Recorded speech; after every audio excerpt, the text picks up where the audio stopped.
J'étais sur ma coup d'œil. Hein. C'est lui que ça.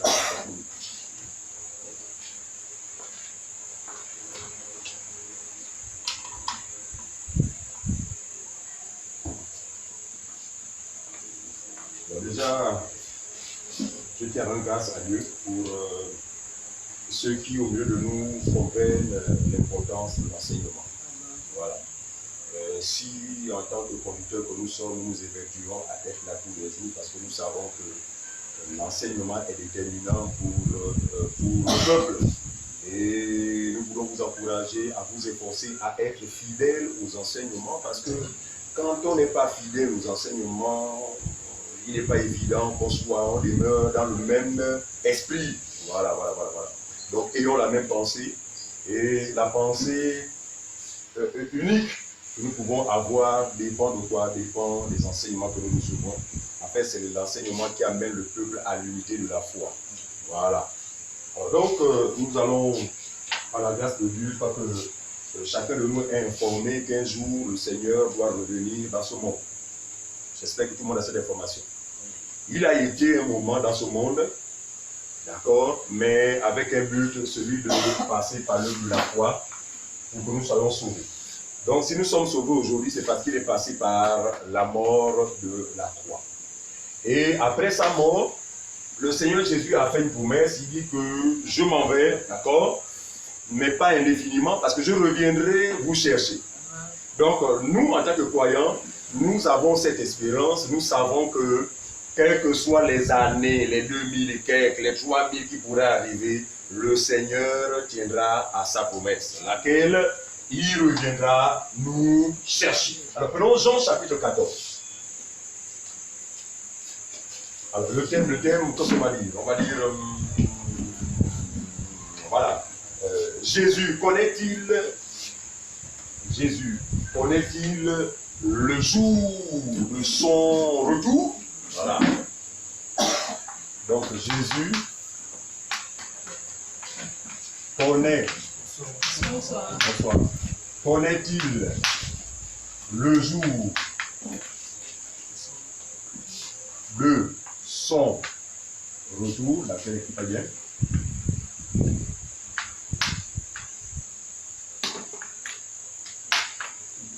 Donc Jésus connaît-il le jour de son retour? Point d'interrogation. Est-ce que Jésus lui-même connaît le jour qu'il reviendra dans ce monde?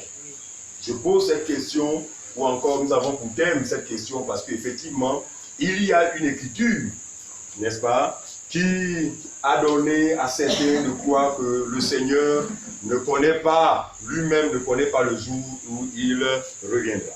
Et je crois que par l'Esprit, nous allons comprendre le fond de cette déclaration. Appelons Jean chapitre 14, le verset 1 à 3. Jean chapitre 14, verset 1 à 3. Jean chapitre 14, à son verset 1 à 3.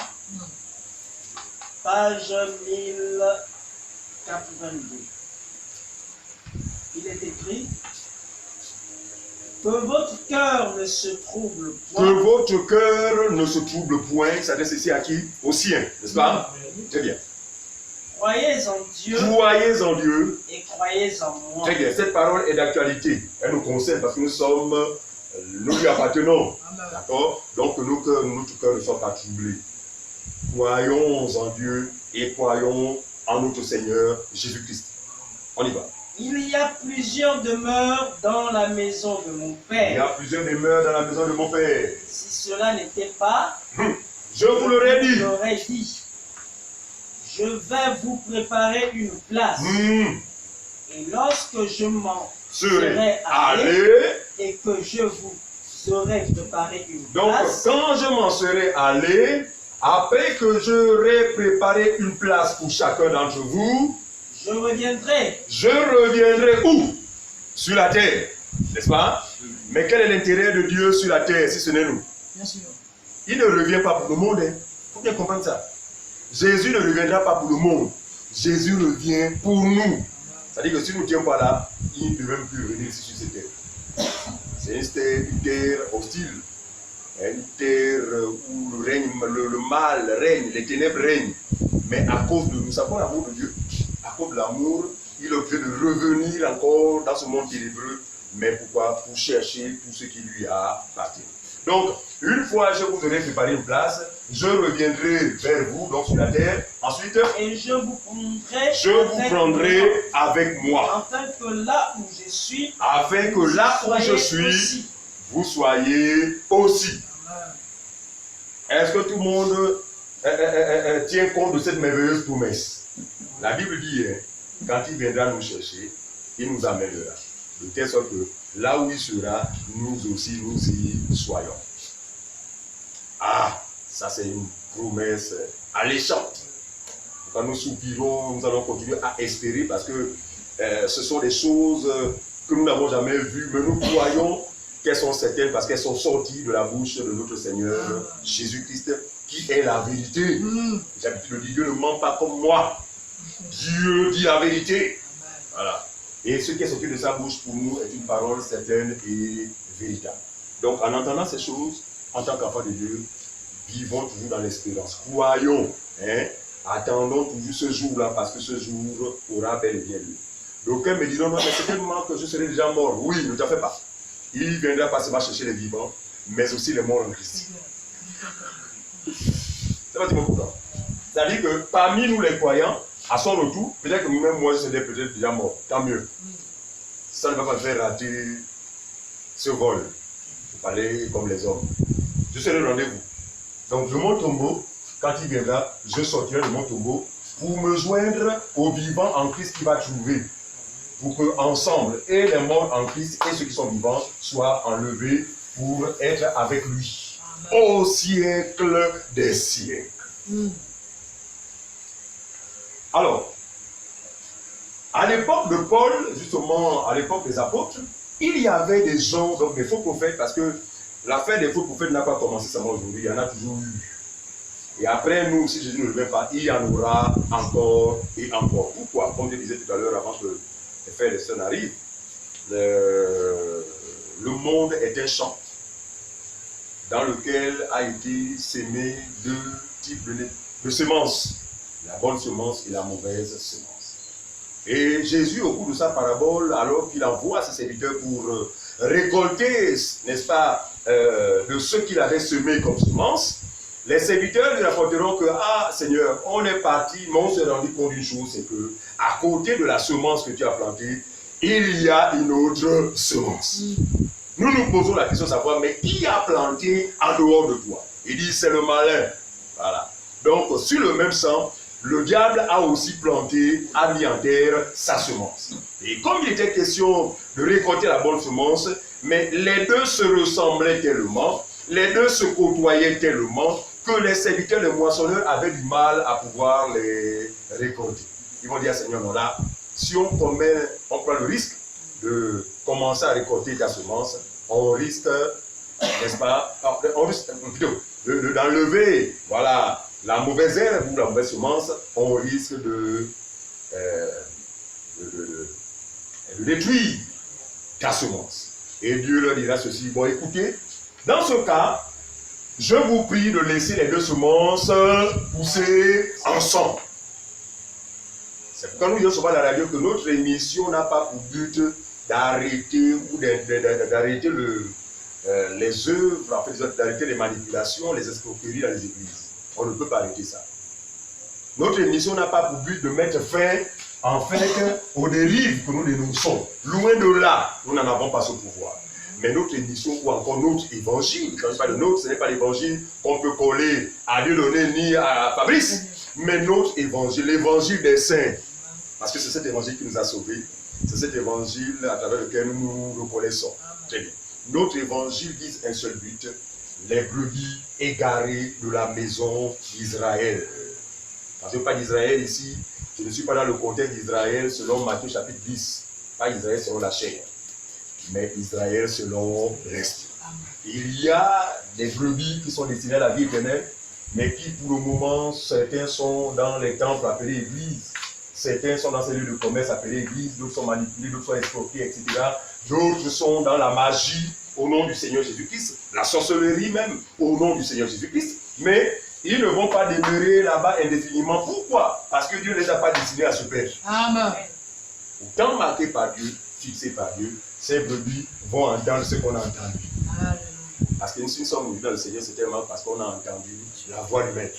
Et cette voix est passée par quoi? Par l'évangile de la vérité. Voilà. C'est l'évangile de la vérité qui a fait de nous des enfants de Dieu. Alors donc, nous disons que... Pardon, les conseils. Merci. Nous disons que Jésus revient. Alors donc à l'époque de Paul, il y avait des faux prophètes effectivement qui commençaient à enseigner, n'est-ce pas, en disant non, le retour du Seigneur a déjà eu lieu et tout ça là. Bref, des doctrines visant à remettre en cause la promesse du Seigneur qui est certaine et véritable. Et Paul justement va s'exprimer dans 2 Thessaloniciens. Pardon. 2 Thessaloniciens, on va lire le chapitre 2, le verset 1 à 4. Écoutez ce que Paul dira au sujet de ces faux prophètes, n'est-ce pas, qui pour certains, selon eux, le Seigneur serait déjà revenu. Voilà. 2 Thessaloniciens chapitre 2, verset 1 à 4. On y va. Pour ce qui concerne l'avènement de notre Seigneur Jésus. Pour ce qui concerne le retour de notre Seigneur Jésus-Christ et notre union avec lui. Regardez, notre union, vous savez quand il viendra, il va s'arrêter où? Sur les nuées. Monsieur. Et les vrais croyants vont se retrouver comme aspirés vers le haut. Et tous allons nous unir à lui. En fait, on va se trouver unis à lui. Les 4 coins du monde. Parce que nous disons qu'il y a des croyants, n'est-ce pas, des 4 coins du monde. Mais en un clin d'œil, nous allons être enlevés et allons être unis à lui dans les airs. Ensuite, et notre union avec lui, nous vous prions, frères. Nous vous prions, frères. De ne pas vous laisser facilement ébranler. Pour ne pas vous laisser facilement ébranler dans votre bon sens. Parce que dans les croyants, la Sainte Doctrine nous garde dans le bon sens. Donc de ne pas nous détourner de ce que la parole de Dieu enseigne. Vous savez, il y a quelques années dans ce pays, il y a un prophète, je sais de quel pays il viendra, il est venu mentir aux Gabonais que Dieu se serait révélé à lui, notamment par le canal des anges, pour lui donner la date exacte, le mois exact, l'année exacte du retour du Seigneur. Je vous assure, ce sont des déclarations qui ont troublé les faux frères, ceux qui ne sont pas affermis.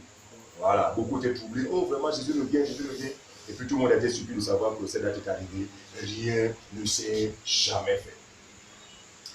Nous allons comprendre l'importance pour nous de ne pas aller au-delà de ce qui est écrit. Parce qu'on va voir tout à l'heure que les apôtres ont interrogé Jésus en lui demandant, dis-nous, quand cela arrivera-t-il? Et Jésus va leur dire quoi? N'allons pas chercher en besogne. Terminons avec Paul. On y va. De ne pas vous laisser facilement ébranler dans votre bon sens. C'est bien. Et de ne pas vous laisser troubler. Troubler. Soit par quelques inspirations. Soit par quelques inspirations, parce qu'à chaque fois, Dieu m'a dit. Mais ne vous laissez pas troubler. En tenez-vous à ce que la parole de Dieu enseigne. On y va. Soit par quelques paroles. Donc, inspiration, parole. Ou par quelques lettres. On dirait venir de nous. Très bien. Comme si le jour du Seigneur était déjà là. Comme si le jour du Seigneur était déjà là. Donc, il y avait des faux frères, des faux ministres à l'époque de Paul qui enseignaient aux gens que le Seigneur est déjà revenu. Il dit, non, ne vous laissez pas séduire par des choses qui viendraient des soi-disant inspirations, des paroles, des lettres comme venant de nous. Nous n'avons jamais écrit à l'Église en leur certifiant que Jésus est déjà revenu. Mais nous avons enseigné au sujet de son retour qui reviendra, mais en tant qu'apôtre, en tant qu'évangéliste, en tant que pasteur, nous n'avons pas la date, ni la saison, même pas l'année. Mais ce que nous savons, c'est qu'il reviendra. Donc nous, on s'arrête à ce que les apôtres ont enseigné. Mais il y a des gens qui enseignaient autre chose que ce que les apôtres enseignaient, au point où ceux qui n'avaient pas de fondement, ceux qui n'avaient pas de base solide, se retrouvaient troublés. Ensuite. Au verset 3. Oui. Que personne ne vous séduise. Que personne ne vous séduise. D'aucune manière. Voilà. Car il faut que l'apostasie soit arrivée auparavant. Ah, donc il dit, hein, si on veut parler d'enlèvement aujourd'hui, il nous faut d'abord nous assurer de l'apostasie. Est-ce que l'apostasie s'est déjà établie? Parce qu'avant l'enlèvement, il faut d'abord que l'apostasie s'établisse. Mais c'est quoi l'apostasie? L'apostasie, c'est l'abandon de la vraie parole de Dieu. En fait, le monde va manifester une attitude hostile vis-à-vis de la parole de la vérité, de façon générale. Mais juste une minorité de personnes vont garder la vraie parole, ce qu'on appelle l'apostasie. Donc, le retour du Seigneur Jésus est précédé d'abord par un constat qu'on va faire, c'est que les gens vont mettre de côté la doctrine de Christ pour croire à d'autres doctrines. Mais de façon, si vous voulez, la majorité des gens qui se réclament être des chrétiens vont briller par cette affaire-là. C'est-à-dire qu'ils vont mettre la parole de côté, mais pour croire ou enseigner d'autres doctrines. C'est ce qui est qualifié d'apostasie. Ça, c'est avant le retour du Seigneur. Autrement dit, Dieu ne peut pas revenir, Jésus ne peut pas revenir tant qu'il n'y ait pas d'abord, tant que ces choses ne se sont pas d'abord précédées. Il faut d'abord qu'avant son retour, l'apostasie s'établisse. Ensuite, l'apostasie soit arrivée auparavant. Qu'on ait vu paraître l'homme du péché, le fils de la perdition. Très bien. L'adversaire qui s'élève au-dessus de tout ce qu'on appelle Dieu, ou ce que l'on adore, jusqu'à s'asseoir dans le temple de Dieu, se proclamant lui-même Dieu. On s'arrête là. Autrement dit, on peut affirmer, du moins à l'époque de Paul et les autres apôtres, on pouvait effectivement oser croire à ce que racontaient les faux prophètes de l'époque, si et seulement si. Le premier phénomène, c'est quoi? C'est l'apostasie. Deuxième phénomène, on allait déjà assister à quoi? À l'arrivée de l'homme que le monde attend. Vous savez que le monde attend un homme. On n'a pas cette information, on va enseigner dessus. L'homme, le monde attend un homme. Un homme qui viendra de quelque part. Nous n'avons pas le détail. Mais ce que nous savons, c'est que cet homme sera doté d'un pouvoir diabolique terrible. Un homme très puissant. Et qui va venir se présenter au monde comme étant le vrai Dieu. En remettant en cause le Dieu que certains auraient cru avant son arrivée. La Bible déclare que son apparition se fera par des signes, des miracles et des prodiges mensongers. Vous comprenez ça? Il va faire des miracles tels que les gens vont dire: ah, Dieu a pensé à nous. Parce que je me souviens quand j'étais dans le Jésus, là il parle de ça bien antérieur, hein, quand j'étais à l'église de Réveil à l'époque. Parce que, en tant que membre de l'église de Réveil, le jour d'enlèvement, personne d'entre eux n'ira, il sera enlevé. Parce que l'église de Réveil n'a jamais été l'église de Jésus. C'est pas ça qu'on comprend. Donc, eux, à un moment donné, ils vont être désespérés de ce qu'ils auront appris qu'effectivement plusieurs de leurs parents auraient disparu. Parce que dans cette assemblée aussi, on parle de l'enlèvement. Donc ils vont se souvenir que, oh mon Dieu, je suis laissé, oh vraiment, mon Dieu, putain. Hein? Mais quand l'homme là va venir, il va venir susciter comme un semblant d'espoir. En fait, les gens vont retrouver de l'espoir. Parce qu'il va démontrer par A plus B que tous ceux qui ont cru au Jésus se sont trompés, mais c'est lui qui est le vrai Seigneur et le vrai Dieu. C'est pourquoi la Bible dit jusqu'à s'asseoir dans le temple de Dieu. Regardez. Aujourd'hui, beaucoup de personnes, pourtant, ils prient au Seigneur, Seigneur, donne-moi du boulot. Ça ne vient pas. N'est-ce pas? Mais nous savons que ça ne vient pas, non pas parce que Dieu ne peut pas nous le donner, mais Dieu fait chaque chose bonne en son temps. Mais lui, il va outrepasser cette démarche qui est celle de Dieu pour procéder à des miracles spontanés. David, tu n'as pas de boulot, tu n'as pas de boulot. Et pour prosterne-toi devant mon image ou devant moi, tu auras du boulot. Dès que David va le faire, là demain, David, vous êtes retenu à quel endroit, à quel endroit. En fait, à travers justement le bien qui va faire au monde, les gens diront non, finalement, non. On a eu la grâce de cette fois de connaître le vrai Dieu. Parce que je me souviens que là-bas, je jeûnais, mais rien n'arrivait. J'étais quand même là sans jeûner. Donc, la Bible dit que, il y a un passage qui dit, avant de parler de la lune, là, il dit qu'avant que la lune n'intervienne, le semblant que le monde...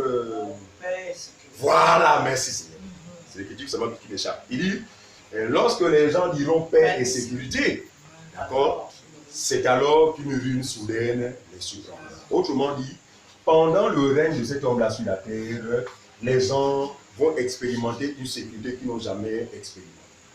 Les gens vont expérimenter une paix qu'ils n'ont jamais expérimentée. Mais suivez, ils expérimentent juste de ces choses alors que nous sommes déjà partis. Faut bien comprendre ça. Nous, on ne sera pas là quand l'homme va imposer son règne. On ne sera pas là. Mais qui sont ceux-là qui vont subir ce règne?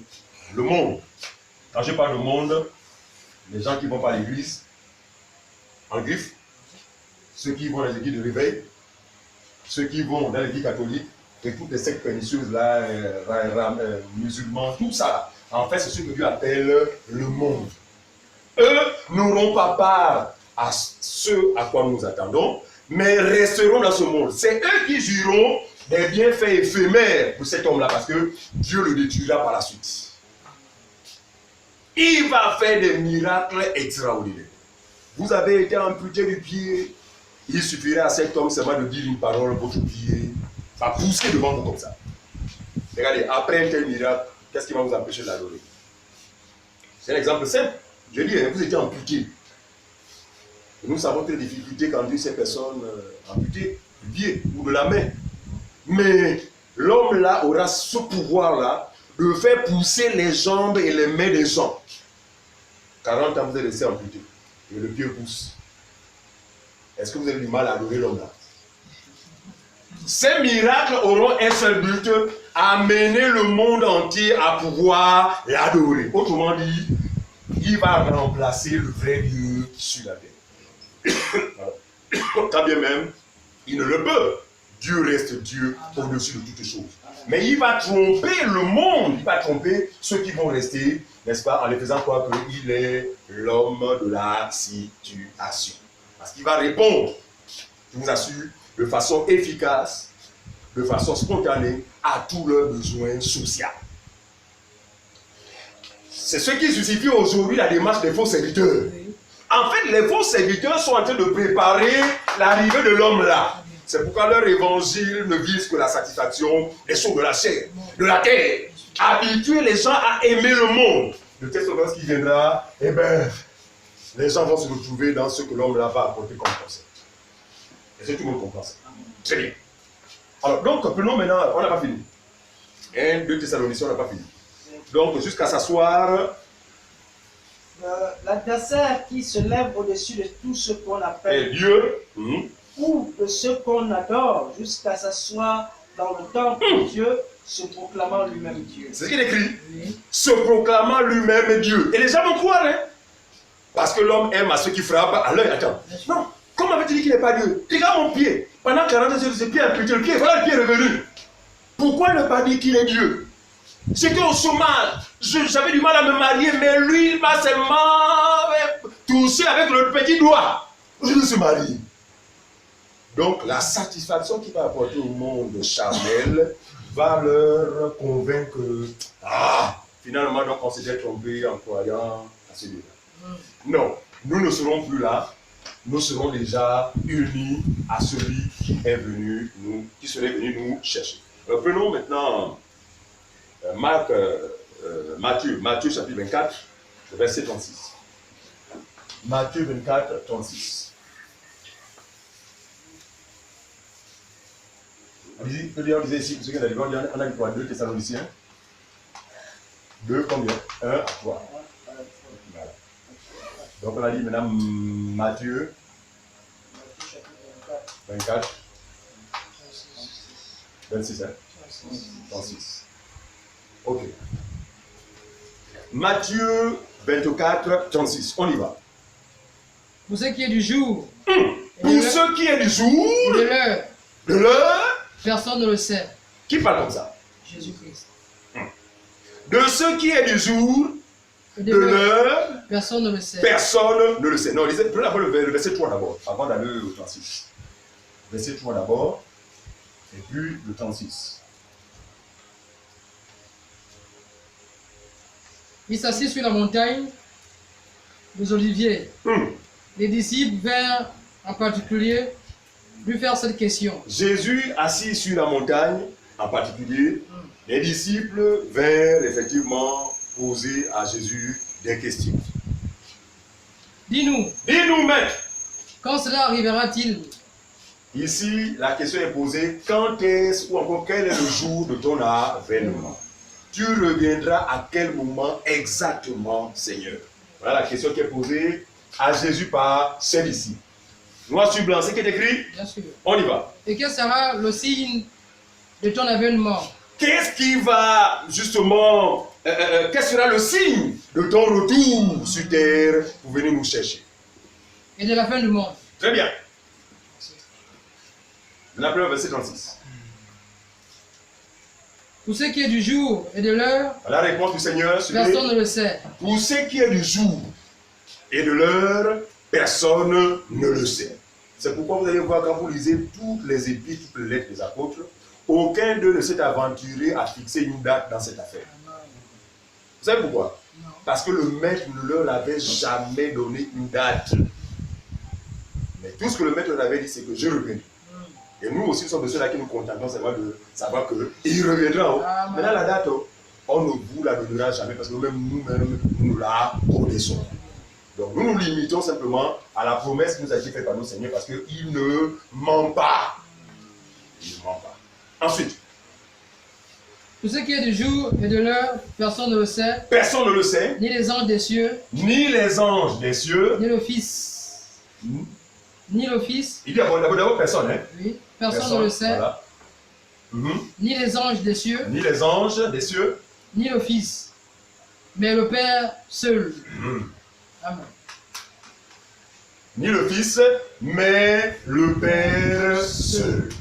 Jésus dit à ces personnes-là que la date, elle est certaine, parce que ça y viendra forcément à une période bien précise, à une date bien précise, à une année bien précise, à un jour bien précis. Mais ce jour-là n'est connu que par le Père.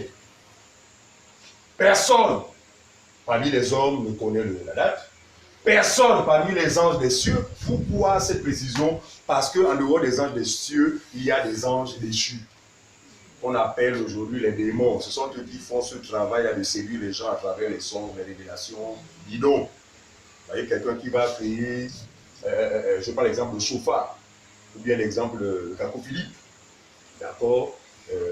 Des gens qui vont créer des sectes sur la base des révélations qu'ils avaient reçues, sur la base de l'apparition des anges qui le relient souvent. Ça, ce sont les anges déchus qui font ce travail-là pour séduire ces personnes.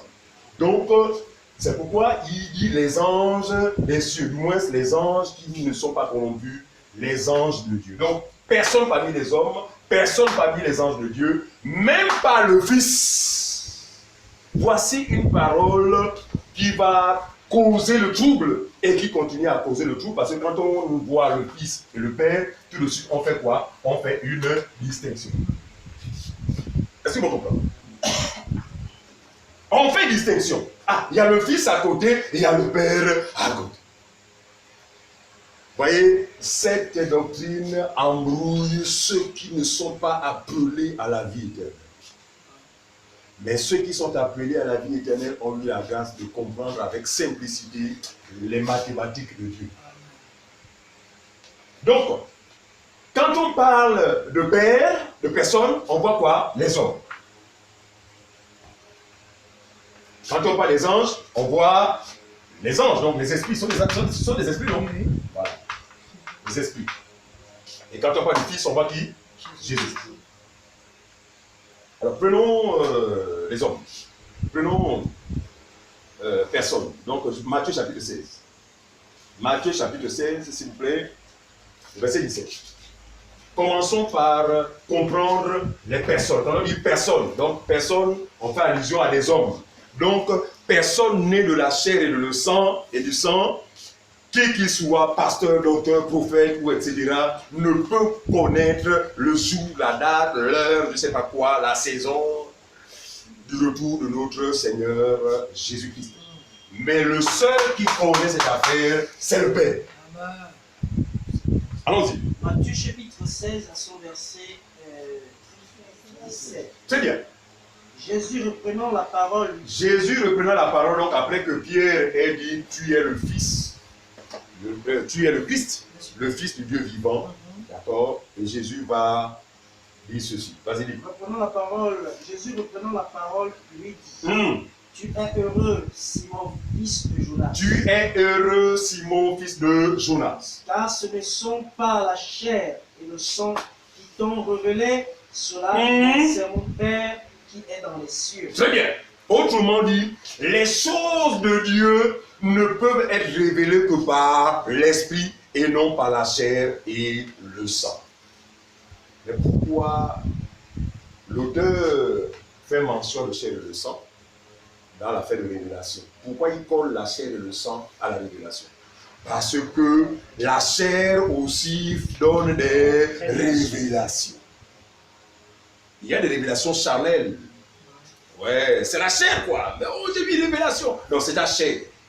Mais la déclaration de l'apôtre Pierre, Jésus dit, cette révélation vient d'en haut, vient du Père. Ne vient pas de la chair et le sang. Autrement dit, tous ceux qui ont la chair et le sang, j'en fais partie, ne pouvons pas, cette partie, ce sont les hommes, d'accord, ne pouvons pas connaître la date ou la période où le Seigneur reviendra.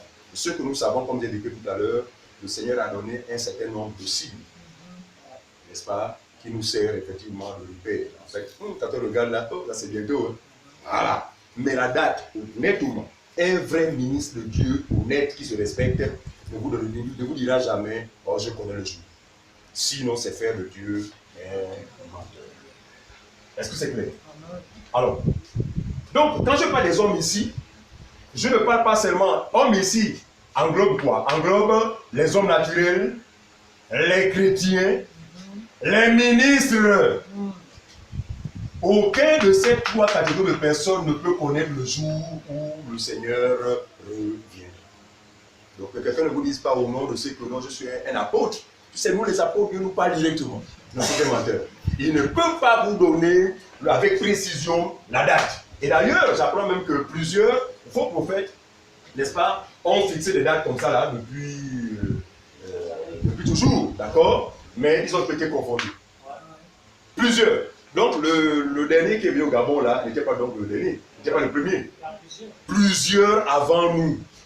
Le diable les a envoyés pour venir fixer des dates parlant du retour du Seigneur et même de la fin du monde. Mais ils ont toujours été confondus. Parce qu'il faut que la parole de Dieu s'accomplisse. Dieu est vrai. Il dit, hein, je suis le seul qui détient la date. D'accord? Alors, les anges, prenons Hébreux. Les anges, on dit même pas les anges de Dieu. Hébreux, chapitre 1, 13-14. Hébreux, chapitre 1, 13-14.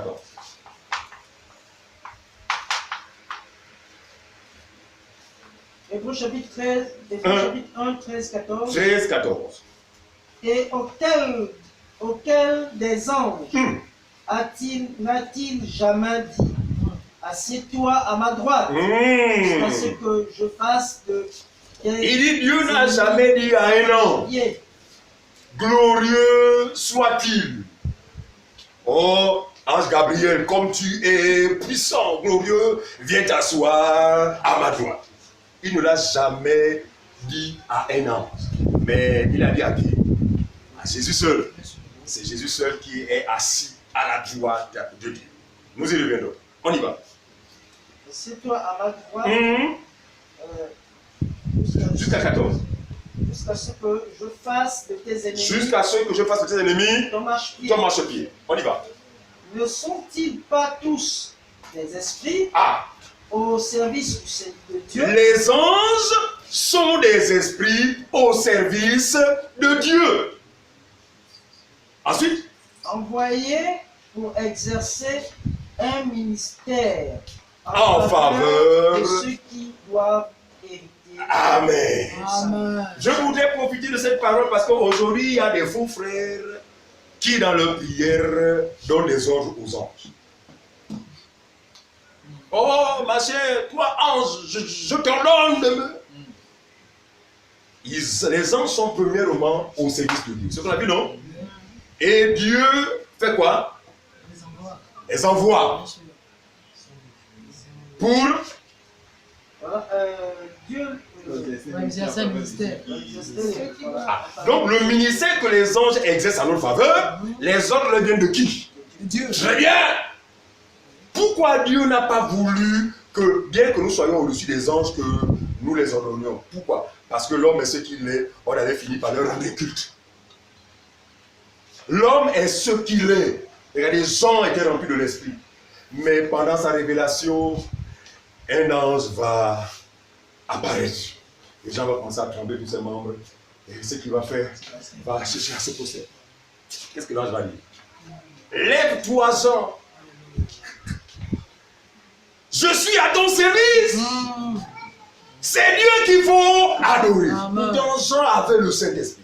Donc, si Dieu ne veut pas que, en tant que chrétien, bien que nous savons que les anges sont inférieurs à nous, n'a pas permis, nous n'a pas ordonné de passer par eux, parce qu'il y en a même qui prient les anges. Or, ange Gabriel, pendant ces 4 mois, qui t'a donné l'autorisation de donner ces consignes à l'ange Gabriel? Par contre, les anges sont non seulement au service de Dieu, mais également. C'est-à-dire que Dieu, par rapport à nos besoins, dit toi, ange, occupe-toi des deux données par rapport à quel domaine?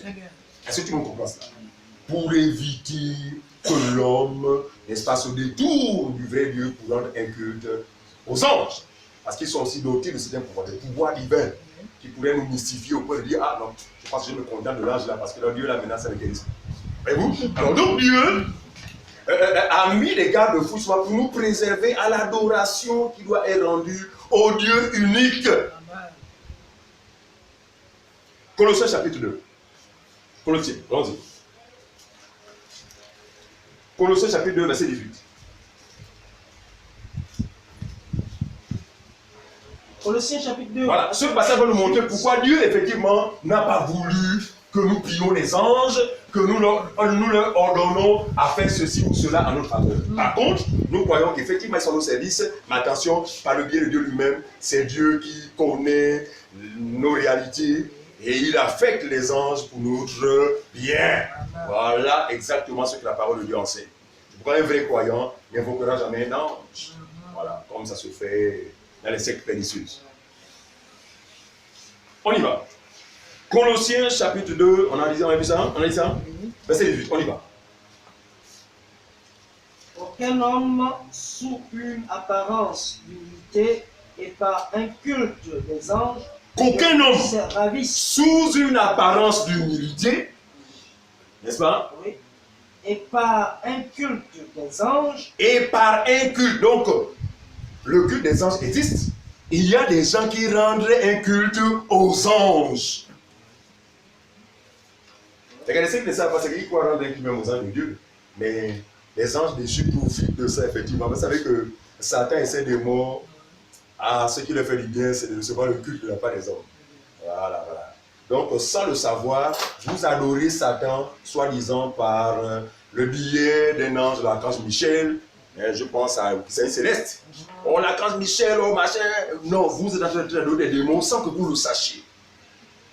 Voilà. Donc, les anges déçus profitent de l'ignorance de l'homme pour se faire adorer.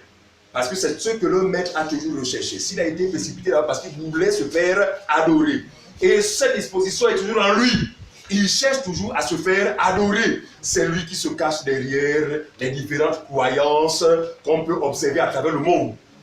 Toujours lui. Oui, c'est lui qui est là derrière.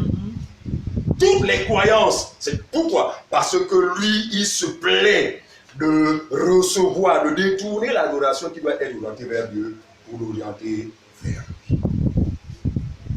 On y va. Par un culte des anges. Oui. ne vous ravisse à son gré. Donc que personne vienne, n'est-ce pas, vous détourner du culte que nous rendons à Dieu, n'est-ce pas, pour l'orienter vers des anges. Ensuite. À son gré, le prix de la course. C'est bien. Tandis qu'il s'abandonne à ses visions. C'est qui est écrit. Qu'il est enflé d'un vain orgueil par ses pensées charnelles. Charnelles. C'est tout a fait des visions. Oh, j'ai vu une vision. Il y a un ange qui est venu. On s'est vu. On s'est vu. C'est la chair, c'est charnel. C'est quelqu'un de possédé. En fait, c'est le diable qui utilise pour un seul but, détourner l'adoration qui doit être orientée vers Dieu et l'orienter vers lui. Tu n'adoreras Dieu et Dieu seul. Même Jésus, parce que la vie de Jésus sur la terre est pour nous un enseignement et un exemple.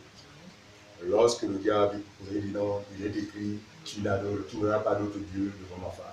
Tu adoreras Dieu et Dieu seul. Donc telle est la disposition de tous les vrais croyants. Nous n'avons pas d'autre Dieu. Nous savons que pendant que nous marchons, nous ne sommes pas seuls parce que effectivement, Dieu délègue des anges pour assurer pour assurer un minimum.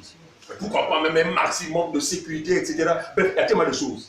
Ils sont à notre service, mais c'est Dieu qui leur donne des ordres à notre faveur. Alors si quelqu'un a ses prières jusque-là, prier les anges, arrête définitivement cette façon de faire. Elle est diabolique, elle est satanique. Satan profitera de l'ignorance pour te faire adorer un démon. Lorsqu'on adore un démon, on adore Satan lui-même. Voilà. Alors donc, voilà un peu. Quand on prenait aussi Galates chapitre 1, le verset 6 à 9. Non, 6 à 8. Galates chapitre 1, le verset 6 à 8. Toujours en rapport avec le point des anges. On a dit, personne, on a démontré ici que même si tu es bishop, tu ne connais pas la date. Les anges c'est pareil, même si c'est l'archange Michel, n'est-ce pas, gabarit imposant, glorieux, il ne connaît pas la date. Le fils, on va voir tout à l'heure, pourquoi le fils ne connaît pas la date et qui est ce fils. On y va. On a dit Galates 1, 6, 8, rapidement. Je m'étonne que vous détourniez si promptement de celui qui vous a appelé. Oui. Qui vous a appelé par la grâce de Christ. Pour passer à un autre évangile. Pour passer à un autre évangile. Non pas qu'il y ait un autre évangile. Non pas qu'il y ait un autre évangile. Mais il y a des gens qui vous troublent et qui veulent renverser l'évangile de Christ. Il y a des gens qui vous troublent et qui veulent renverser l'évangile de Christ. On y va. Mais quand nous-mêmes, regardez, il dit, même si c'est nous, les apôtres de Jésus, établis, mis à part pour votre salut, s'il arrive qu'un jour, nous changeons les messages de l'évangile que nous avons reçus, nous allons être maudits à jamais. Voyez-vous? Donc, ils orientent d'abord pour nous inspirer la crainte.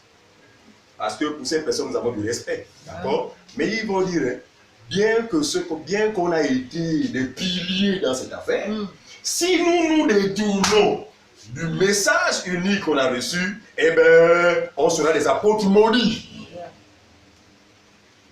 Ils commencent par eux avant d'orienter le même principe vers les anges. On y va faire. Mais, quand nous-mêmes, quand un ange du ciel annoncerait un autre évangile, c'est pas ce qu'on a dit. Un ange du ciel annoncerait quoi? Un autre évangile que celui que nous avons, qui soit très bien. Mais ces gens vous diront que non, j'ai eu la révélation, c'est un ange qui m'est apparu, il m'a dit que je dois créer une dénomination appelée christianisme céleste. Donc là, l'ange est maudit, l'ange qui avait parlé au chauffeur. C'est un ange qui est maudit.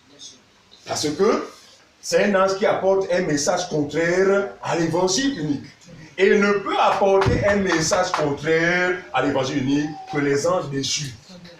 Ce sont les démons qui sont révélés à ces gens-là. Et quand je regarde le nombre important des fidèles de ces siècles-là, mon Dieu, je pleure intérieurement. Comment un seul homme a pu diriger tout le monde vers la mort comme ça? Un seul homme. Parce que le salut vers lequel nous sommes dirigés, frère, ce n'est pas un seul homme. Les apôtres, 12. Est-ce que vous comprenez ça? Donc l'affaire de Dieu, ce n'est pas une affaire d'un seul homme. Mais c'est quoi? C'est les 12. Le sort. Tu veux, je dis quoi, la véracité, hein, n'est-ce pas, est exprimée à travers les 12. C'est pourquoi on parle des 12 tribus d'Israël. C'est pourquoi on parle des 24 vieillards dans le ciel.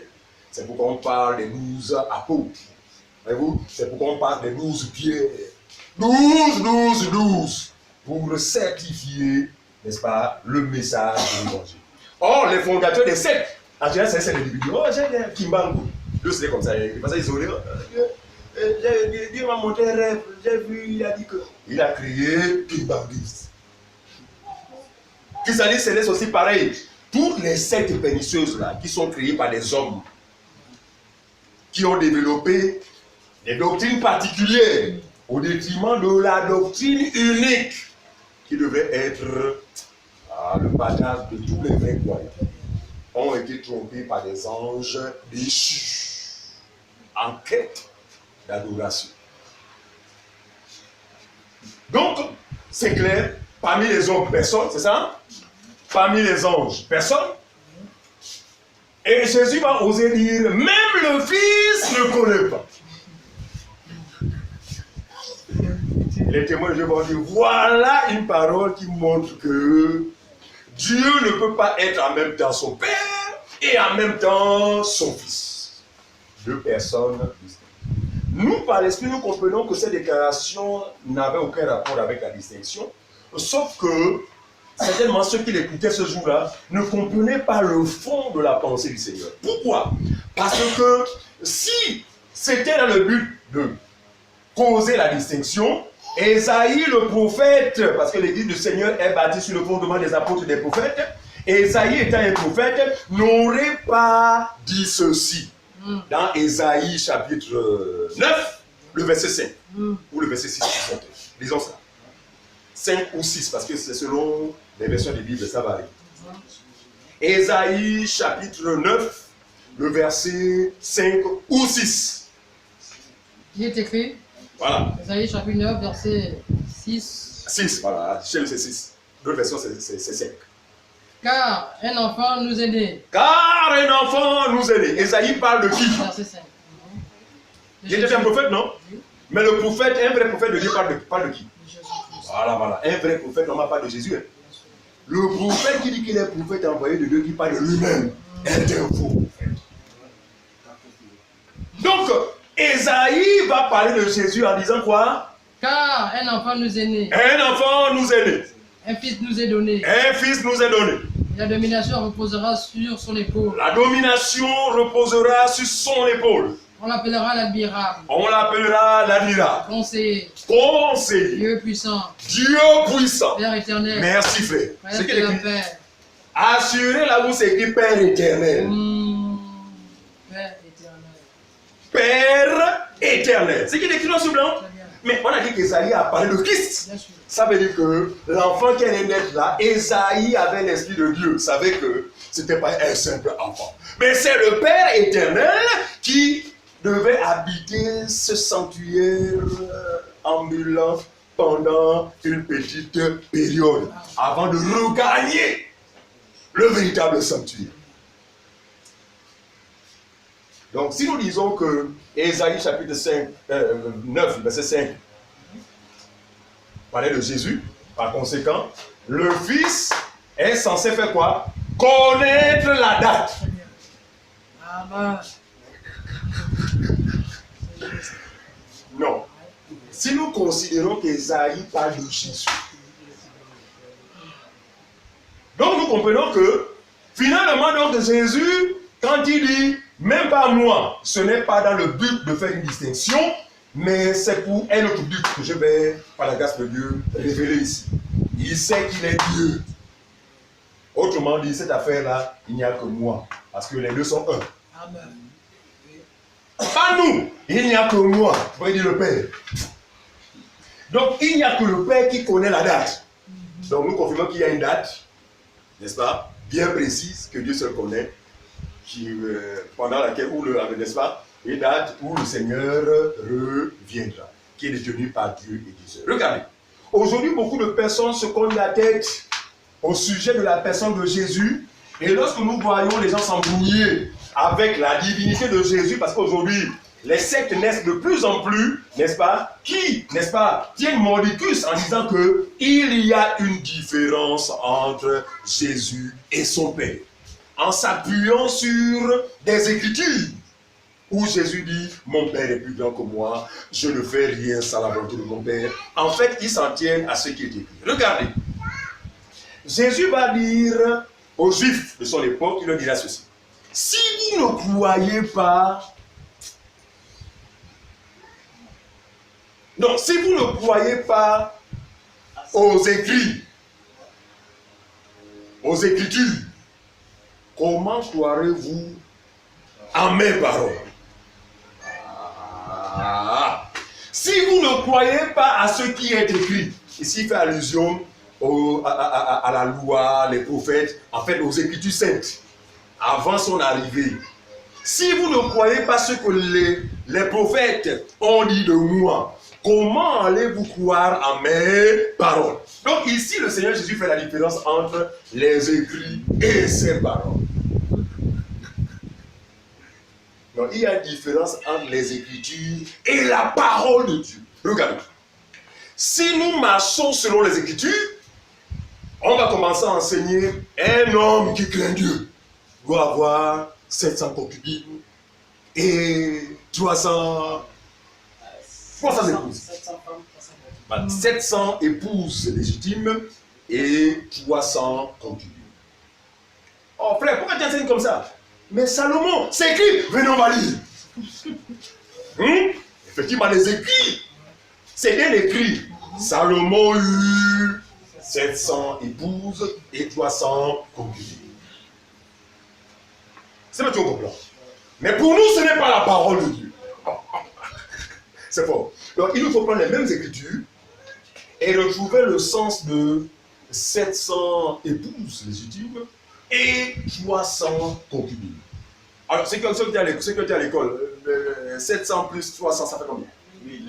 1000. Hein? 1000, c'est le chiffre 1, non? Voilà.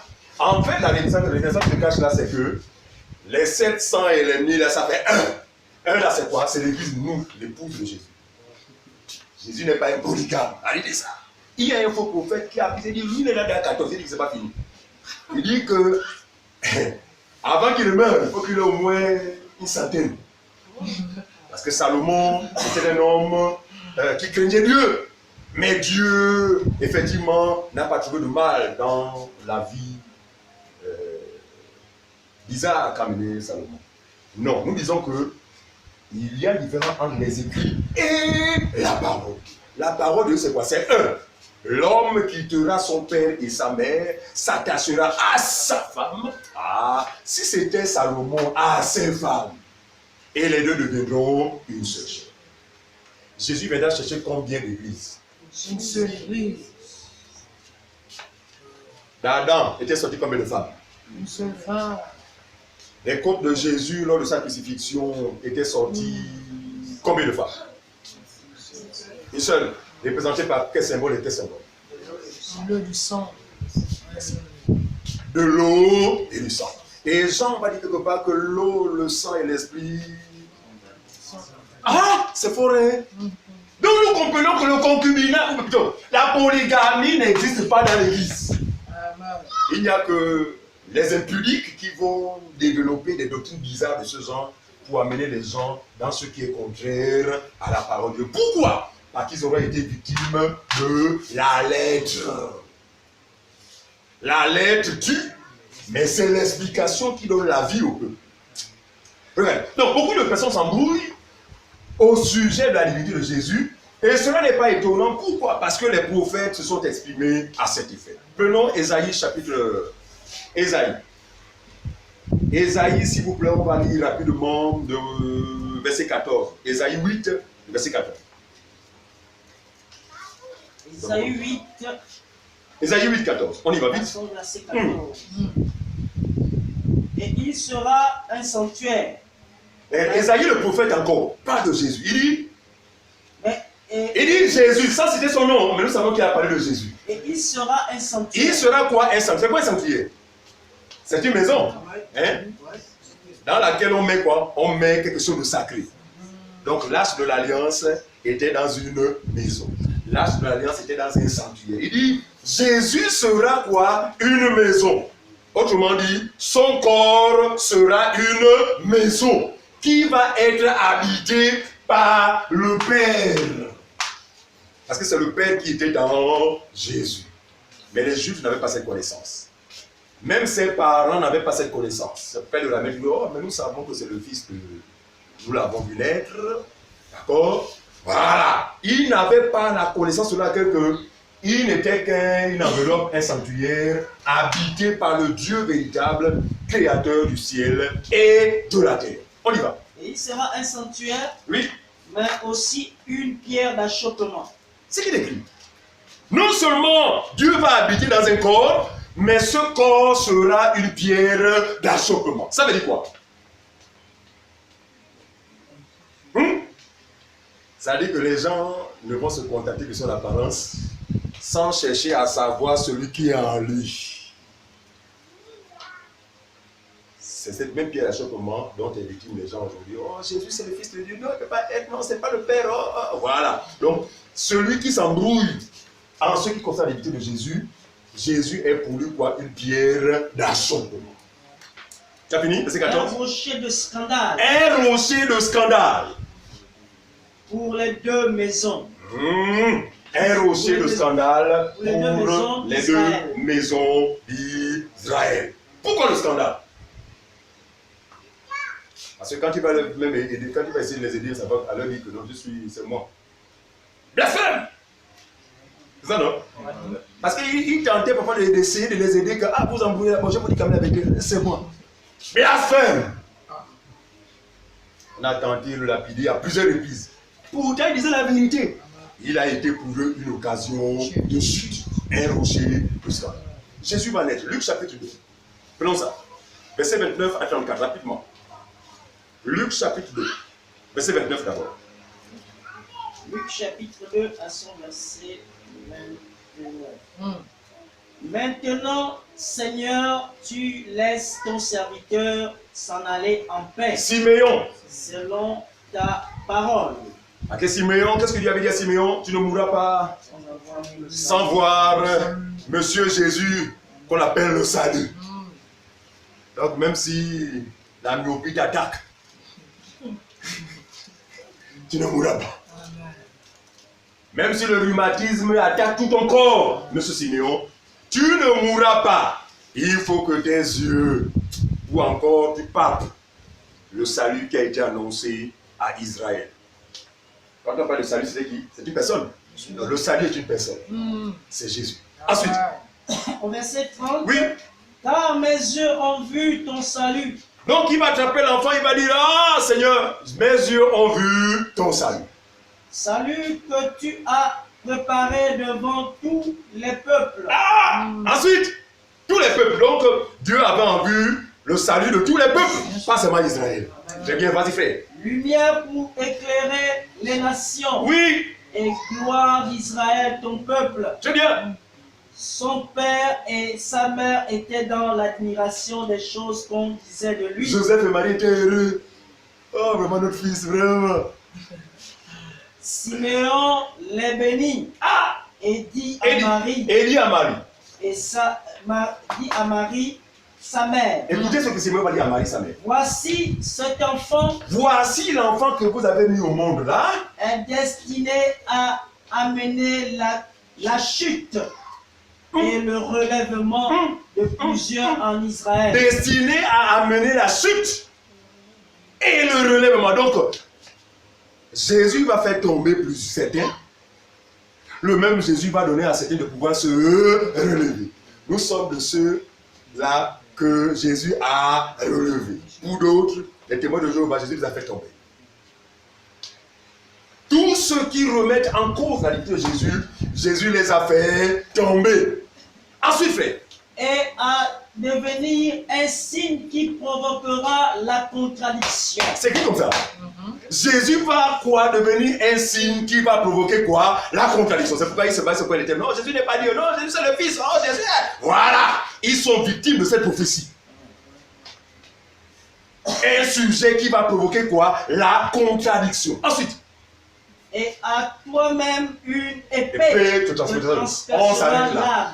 Arrêtons-nous là. Donc il est clair ici que les gens ne s'embrouillent pas au sujet de la divinité de Jésus par hasard.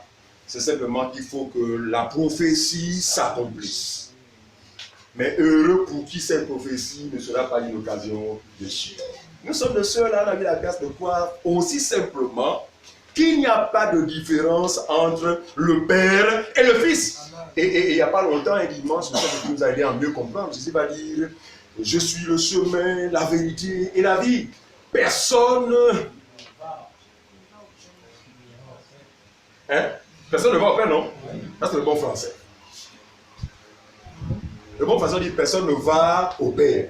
Parce que le Père et le Fils sont deux personnes distinctes. Donc, je suis le chemin, mais personne ne va chez mon Père là-bas, ne va. Mais quand vous lisez l'Écriture, dit, personne ne vient au Père que par moi. Parce que le Père habitait ce sanctuaire physique que les gens ont vu marcher. Folie pour ceux qui périssent, puissance de Dieu pour nous qui croyons. Amen. Voilà. Donc, quand quelqu'un s'embrouille ici, là, il n'est pas sauvé. Il est victime de cette prophétie. Là, on connaît une autre écriture. Marc chapitre 6.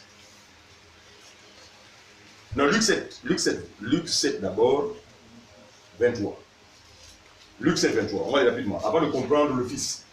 Oui, rapidement. Parce qu'il faut comprendre pourquoi le Fils ne connaît pas le jour ou encore la date. Heureux celui pour qui je ne serai pas une occasion de chute. Jésus savait qu'il était un sujet de scandale, non? Donc il commence à parler sur la disant que heureux pour qui je ne serai pas une occasion de chute. Ensuite, c'est bon? Marc 6, 2 à 3. Marc 6, 2 à 3. Écoutez ce que le Seigneur dit là. Marc chapitre 6, verset 2 à 3. Marc 6, 2 à 3.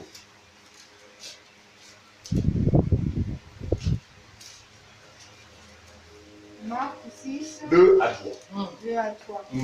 Quand le sabbat fut venu, Oui. il se mit à enseigner dans la synagogue. Jésus se mit à enseigner dans la synagogue. Ensuite, beaucoup de gens qui l'entendirent étaient étonnés et disaient, d'où lui viennent ces choses? D'où lui viennent ces choses, cette connaissance? Quelle est cette sagesse qui lui a été donnée et comment de tels miracles se font-ils par ses mains? Au verset 3, oui. N'est-ce pas le charpentier? Voilà. Vous voyez la pensée humaine. Marie, vous voyez la pensée humaine. Au 2. C'est bon? Ok. Donc, est-ce que tu me comprends? Quand il dit ni personne, ni les anges des cieux, ni le Fils. Et quand on parle du Fils ici, c'est quoi? Il s'agit simplement de mon enseignement. Autrement dit, je ne vous ai jamais enseigné. Je n'ai jamais dit à mes apôtres de vous révéler une date. Ce n'est pas dans le but de faire une distinction entre le Père et Dieu. D'accord? Prenons rapidement. Voilà, on va tenir par ça. Une parole. Ok.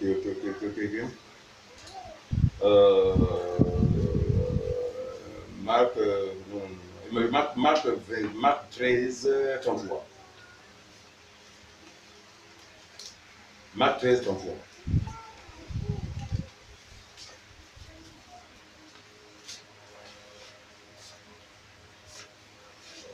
Prenez garde, Voilà. veillez et priez, car vous ne savez quand ce temps viendra. Voilà. 33, on a dit 33 combien? Maintenant, prends 37. Toujours Marc 13. Ce que je vous dis, je le dis à tous. Veillez. Ce que je vous dis, je le dis à tous, veillez. Pourquoi? Parce que nous ne connaissons ni l'heure, ni, n'est-ce pas, ni le jour. Donc, ce qui était important ici à comprendre, c'est que nous n'avions pas l'intention de donner un enseignement pour démontrer que Jésus est Dieu, mais simplement pour expliquer ce qu'il dit ici. Même le Fils ne connaît pas le jour. Ici, ce n'est pas que lui ne connaît pas, mais pour dire que ma doctrine, mon enseignement ne vous a pas révélé le jour. Mais ce que je vous donne comme exhortation, c'est d'être toujours en éveil. Parce que vous ne saurez pas le jour. où ces choses se produisent. Mais néanmoins, il y a des signes, d'accord, précurseurs, effectivement, qui aideront les croyants à savoir que l'affaire là c'est bientôt.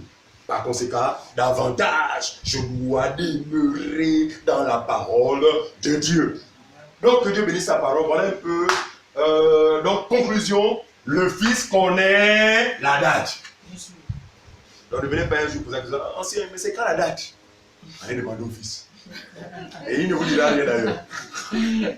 Sinon, il serait menteur parce qu'il faut bien que ce soit une surprise. Donc, ça va être une surprise pour nous les croyants, mais pour le monde. Voilà, le monde sera surpris. La Bible dit que ça va tomber sur le monde comme un filet. Voilà. Donc, il sera tout à pour eux. On a grâce à lui parce que nous avons l'information, mais restons fermes dans cette espérance. Que Dieu bénisse sa parole. Oh, on a fini à 20h pile. C'est une grâce. Donc, rendons grâce au Seigneur. Ah, d'abord, avant cela, rapidement les questions. Voilà, même 3 minutes si possible. Question Siliana. Tout à fait, parce que le montage va régler tout ça.